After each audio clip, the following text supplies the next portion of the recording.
Friends, இந்த பொண்ணு பால்கனிலேருந்து தினைக்கும் பார்க்குறாங்க. ஒரு அம்மா ஒரு வாரமாக அந்த வீட்டுக்கு முன்னாடி நின்றுட்டு இருக்காங்க. அந்த பொண்ணு கீழே போயிட்டு செக்யூரிட்டிட்ட அந்த அம்மாவை தெரியுமான்னு கேட்கும்போது, எனக்கு தெரியாது, நானே இங்கே புதுசாக தான் வேலைக்கு சேர்ந்தேன்னு சொன்ன உடனே அந்த பொண்ணு நானே போய் விசாரிக்கிறேன்னு சொல்லிட்டு போகிறாங்க. அந்த அம்மா அங்கேருந்து ஓட ட்ரை பண்ணுறாங்க.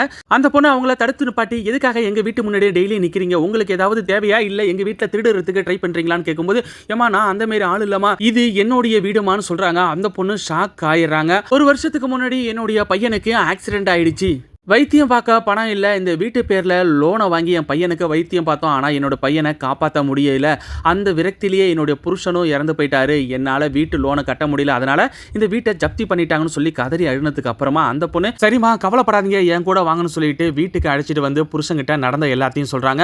அவர் அப்போ தான் ஒரு முடிவு பண்ணுறாரு, கடவுள் இந்த வீட்டை எங்களை ஏன் வாங்க வச்சாருன்னு நினச்சிக்கிட்டு இருந்தேன், ஆனால் இப்போ தான் அதோட உண்மையான அர்த்தம் புரியுது, அனாதையான எங்களுக்கு ஒரு நல்ல உறவை கொடுக்கறதுக்காக தான் இப்படி பண்ணியிருக்காருன்னு சொல்லிட்டு அவங்கள ஏற்றுக்கிட்டு அவங்கள வீட்டிலேயே தங்க வைக்கிறாங்க.